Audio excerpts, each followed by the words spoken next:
Petros has promised us an intriguing exploration of the enigmatic Gordian knot. And let's see how this inspires our practice in psychoanalysis. Pedro, the floor is yours. You got me stressed now with this promise. Okay. You're going to give us something, I'm sure. So. Yeah. Good evening to everybody. I'm continuing the elaboration of the concept of the Gordian knot, which is a knot unlike any other introduced by Lacan, because it's a knot that it was cut. Okay, so Alexander the Great, I repeat again, he was trying to solve it, and the main legend says that he cut it, but there is another legend that he removed a screw in the middle holding the knot, and then everything was untied. But even the removal of the screw was a cut of the structure of the knot.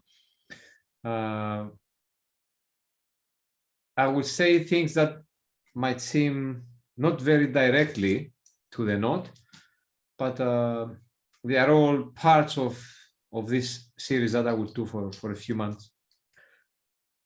I will not keep you very long, but I have the impression that the things that I will say are quite important and maybe thought-provoking. I was listening to some seminars by other analysts lately. Some of them were from the London School, and they were nice, organized nicely. Very nice analysts. They spoke and in the best of their knowledge, of course. There was something annoying in the seminar, because this guy who was speaking in the beginning, maybe he should go to a radio station and working. He was gaily excited. So I wouldn't go to him for analysis, but the way he organized the seminars, he has my appreciation for that, but I wouldn't go to him for analysis. I'm not going to mention his name, but if you see the seminars, he's a guy who opens the seminars all the time. Maybe I say his seminar in the process, I will see. There's no need now, but if it comes to me, I would say. Okay, let's start with this.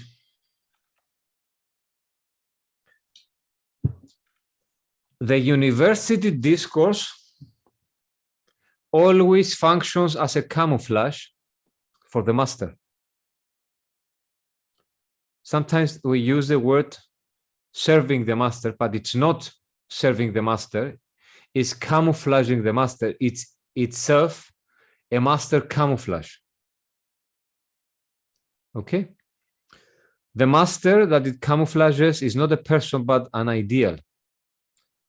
A set of ideas, a policies, or whatever. And because it is function as a camouflage,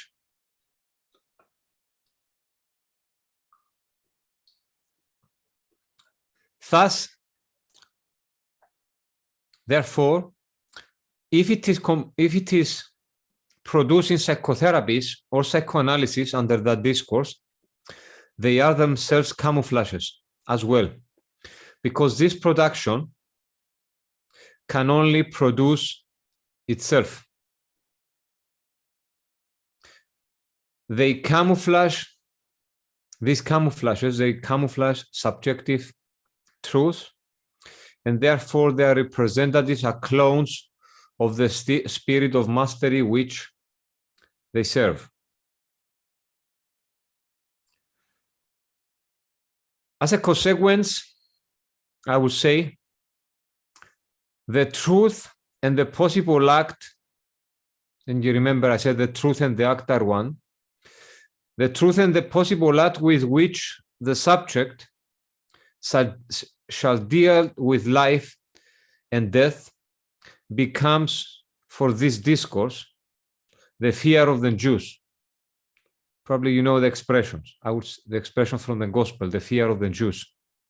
I will explain. In Greek, διατοφόβων των Ιουδαίων. There's nothing against the Jews here, but it's a metaphor that I will explain. So let's continue to how does it camouflage?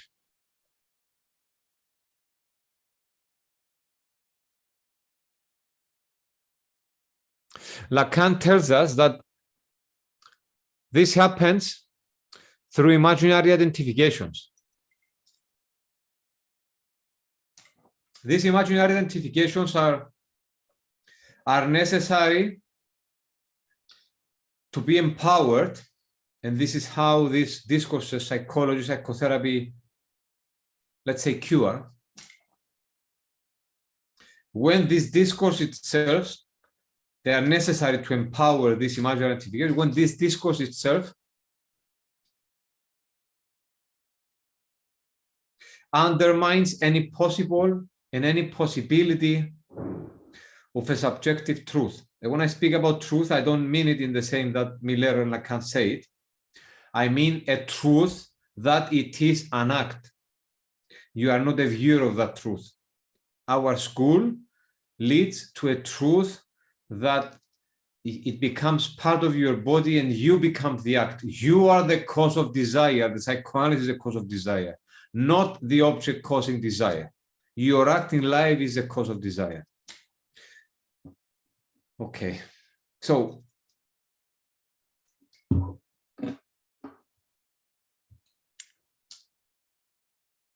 it is not that there is nothing there in what it camouflages. A lot of Lacanians said it has nothing there. Okay? There is something there, indeed, even in the structures of schizophrenia. As I was saying,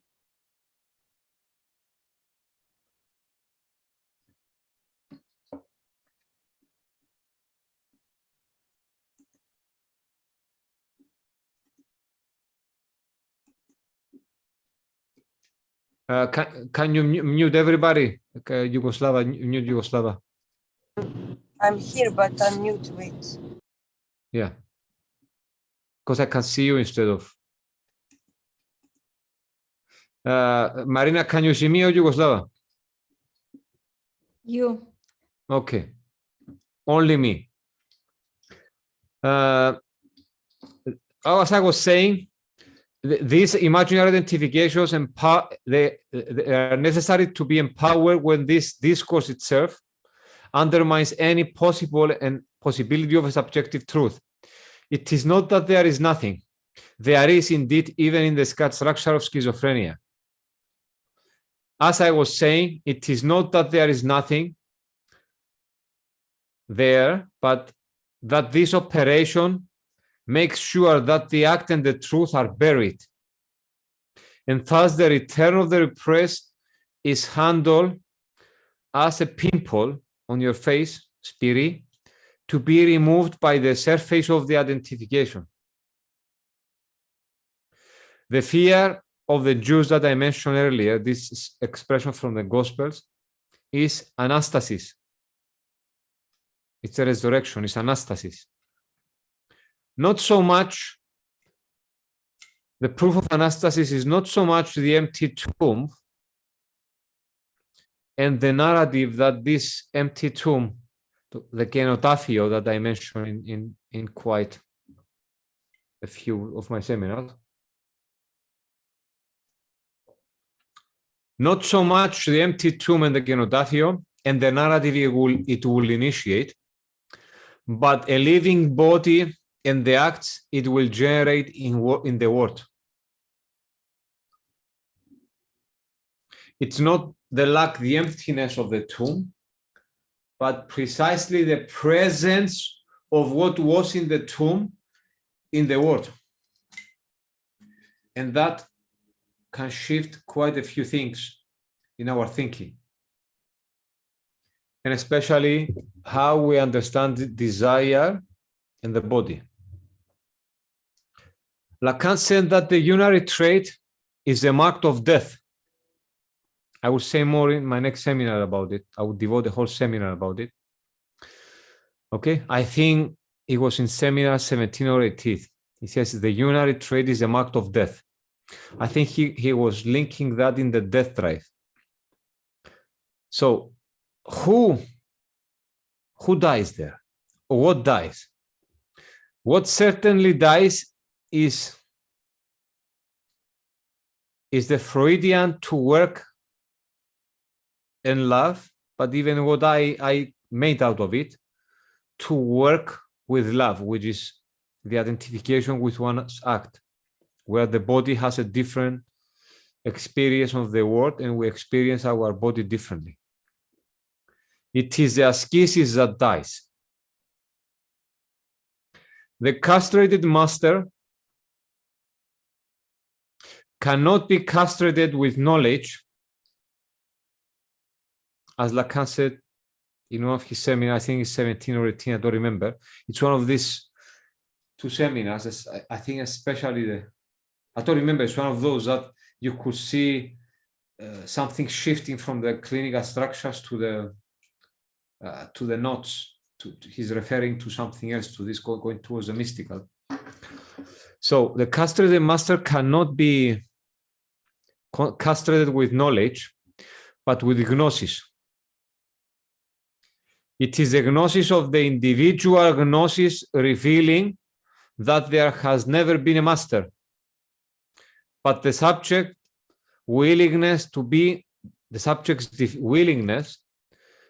defamed of the vastness, vitality of life in order to receive a name. In the name of love. It is a name in the name of love.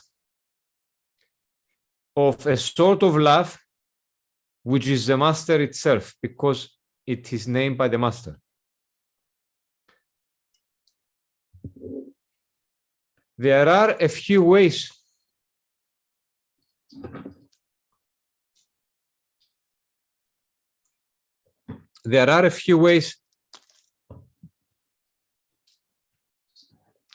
for the object A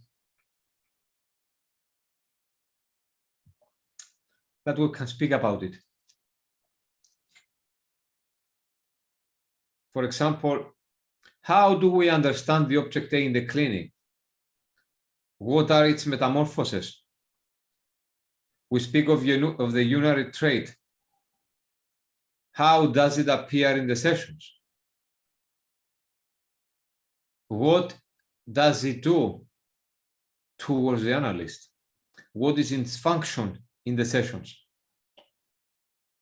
So there are a few ways for the object A. If the body appears in the place of the object's semblance, the object A semblance, which is a signifier, to construct jouissance, to assist in the construction of jouissance, to support jouissance. Okay, if the body, a part of the body actually, I will repeat that, appears in the place of the sub-object's A semblance, a signifier, which is a signifier, to construct jouissance, then you've got perversion. This is a mechanism of privation. And this is very precise what I'm saying. That's why they can get this extraordinary enjoyment with parts of their body. And that's why they detect something like a fetish on the other. They make the fetish part of the other bodies. If the body appears to represent the object A, let's say the eye for the gaze, appears, but it is not privated as in perversion, then you've got psychotic structure.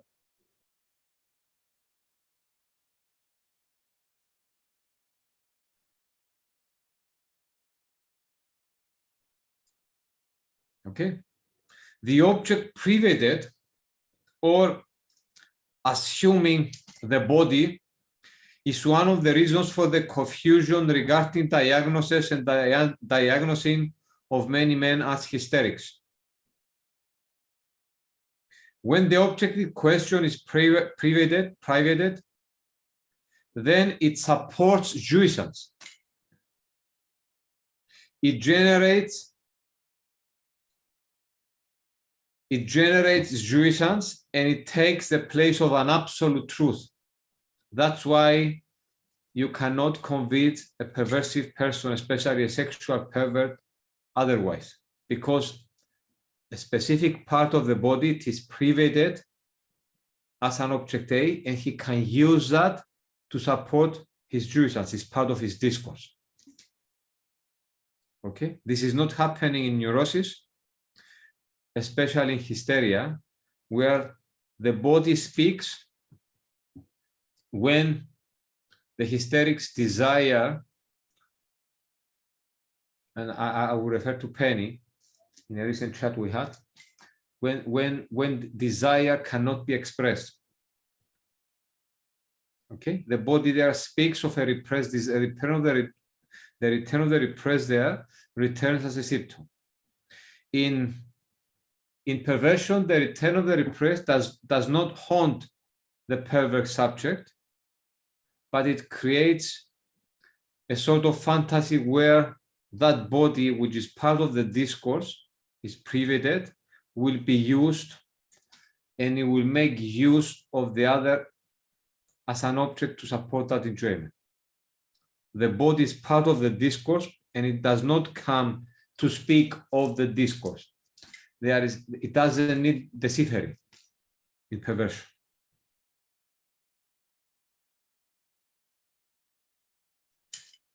I will say a few more things for the graph of desire. I said I will give you every time a few things. I will add another thing today in it. Of course, we've got the aggressivity. We test desire. And here I will bring a contradiction that Lacan says. We don't touch what he says. I think he was about the Lathus. We don't provoke the Lathus a lot, he says. The Lathus it's there, it's the discourse of science, in the structure of the analysand.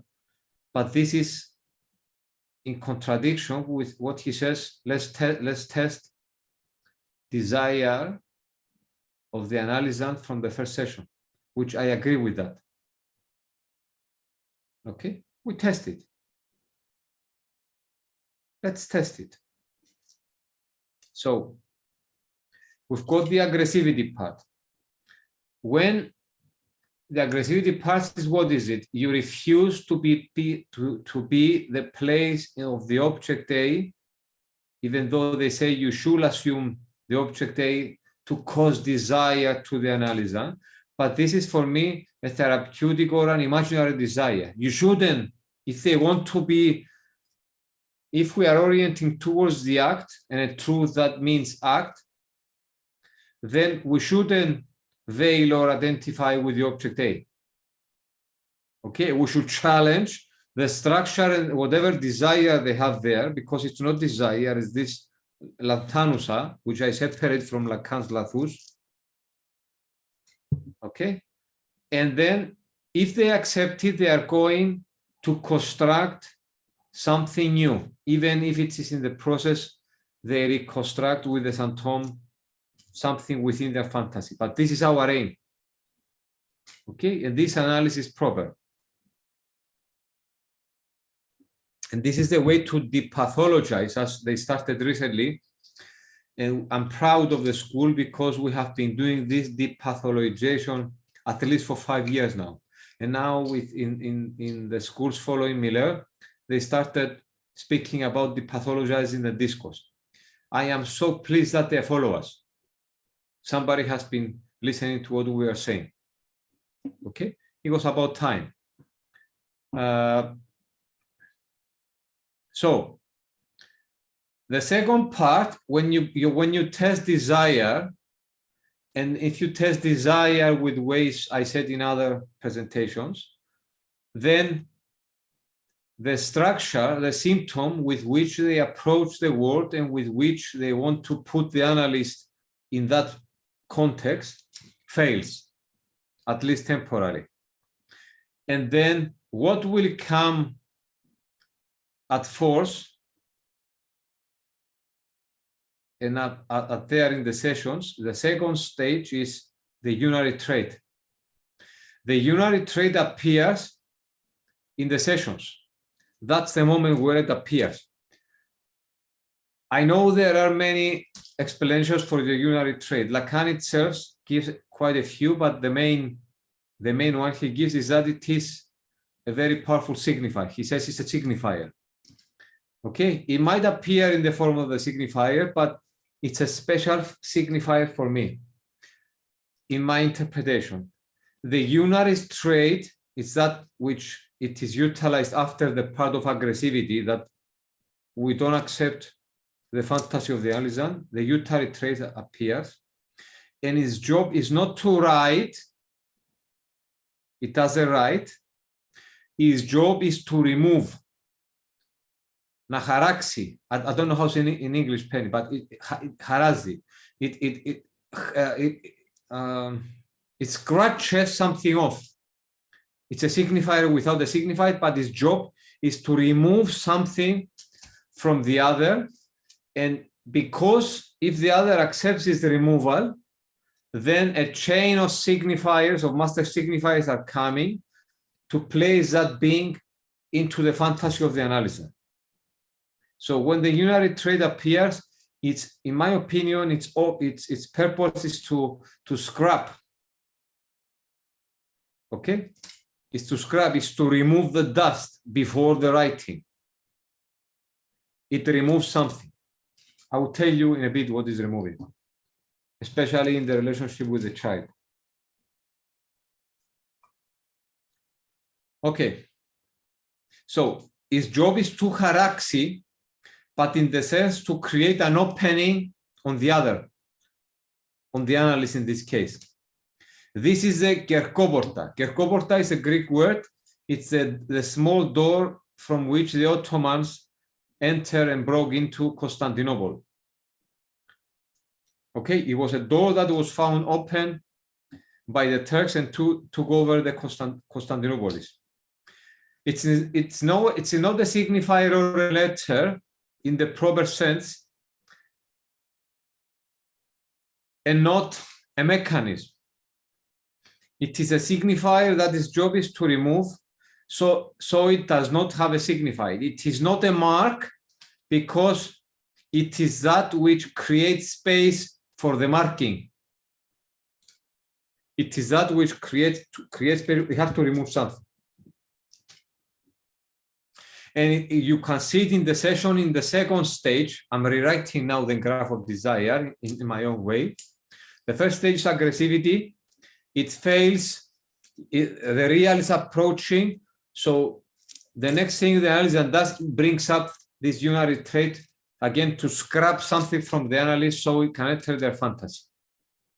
If that fails and they continue a session, then you've got possibilities for desire. Okay, so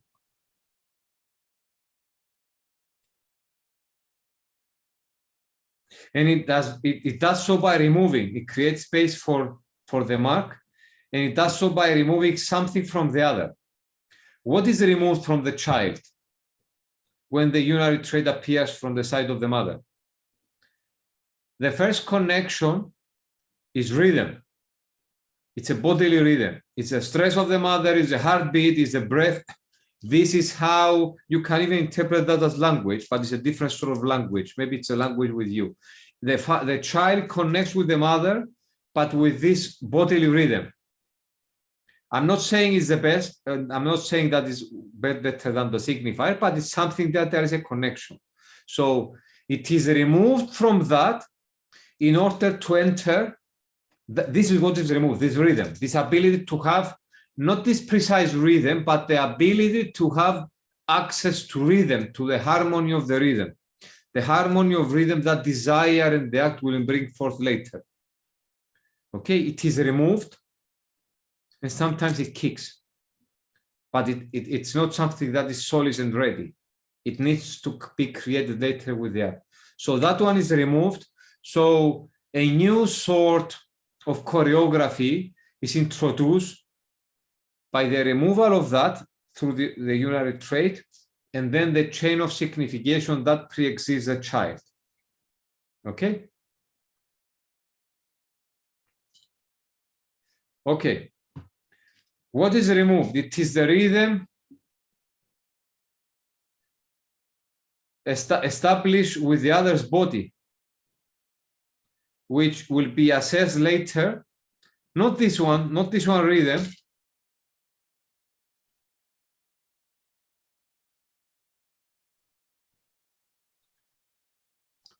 but it will be reunited later when it is released from the signifier, because the letter as movement is trapped in the signifier, and will be released later and will be connected with the perpendicular motions of the act. The movement of what is removed is trapped in the signifier as letter. Lacan says that what he saw when he was returning from Spain, he spoke about the plains, but he spoke that water. He mentioned about water, the movement of water. That's why I mentioned the perpendicular, because it reminded me of Heraclitus, that nobody can step in the same river twice. Even if you find the same spot, the water will not be the same. So there is something with the constant incalculable, in the constant surprise, and it is in the dimension of the miracle. So the unary trait appears from the primary repression to facilitate the analysis in the cortex, seeing it has appeared as a xenos soma, as a foreign body in the discourse of the analysand, especially in the initial sessions. The analyst is this foreign body, the carrier, as long as he is a carrier of the alien, which Angelos and myself, we have elaborated quite a few times. What is alien? What is alien? What is totally foreign, even from the mirror stage, or even from what is lacking from the mirror stage? It doesn't exist. There is nothing there. It's the alien. It's your desire that you will construct. That's the absolute alien there. So the analyst is this foreign body, the carrier of the alien, as far, as long as he is the at least one desiring, and not the subject supposed to know. If you are a subject supposed to know, then you are working with the logic of the fantasy. Okay? And even though there would be a good analysis, it cannot go beyond the Sinthome. You cannot go beyond the father who names.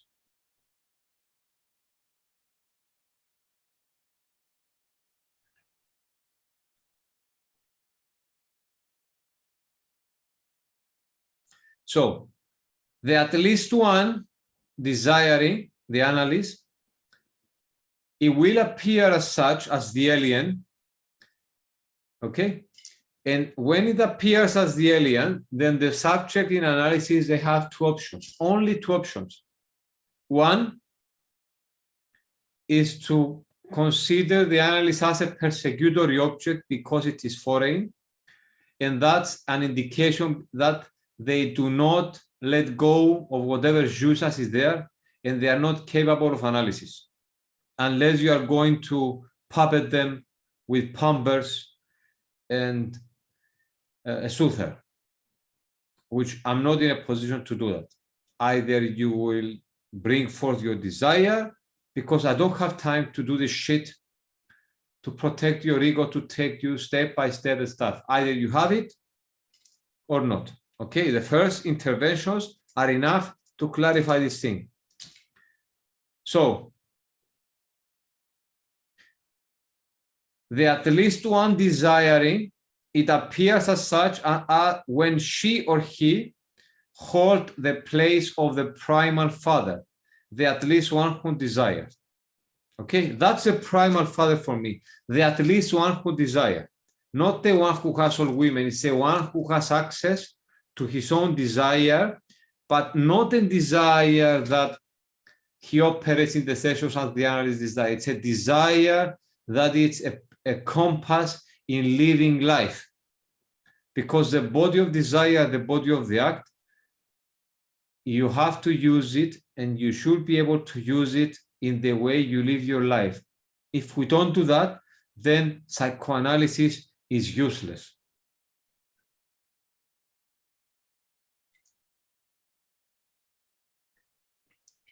The analyst making a parousia as an object of desire instead of an object causing desire. You are not the object A, you are an act causing desire, your whole being. You are causing desire because you have a dedication to life. You don't have to do anything different in the sessions. I don't know if I told you the story with Mao Zedong, but Kissinger says that when Mao Zedong came in the room, without even speaking or saying a few words, he was filling the room, but everybody wanted to listen to someone from him. Okay? So your own presence exudes, it shines desire. And to do so, you have to go beyond the limitations of your structures and the body. You have to experience your body as rhythm, rhythm in space.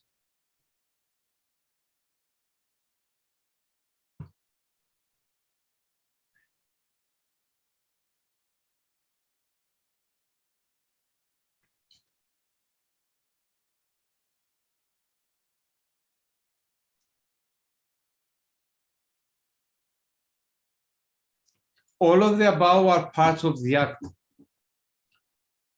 Not the practice, but the ascesis of psychoanalysis or the ascesis of the act.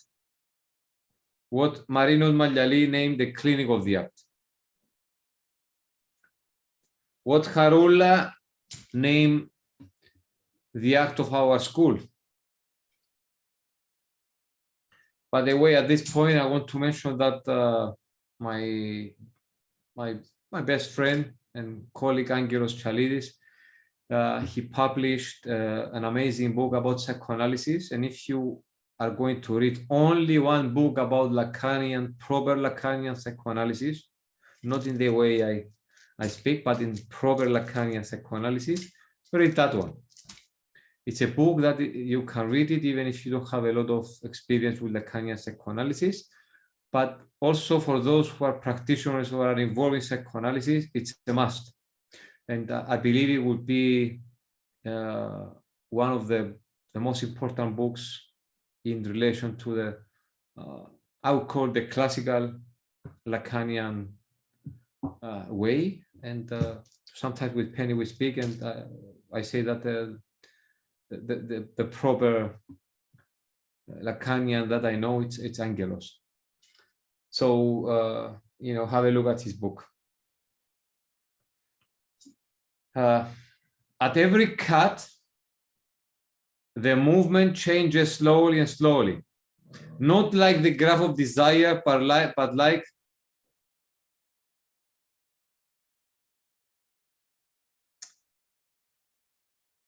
what is happening to the knot. I will show you another seminar, but when you think of the Borromean knot, we think that it goes like this.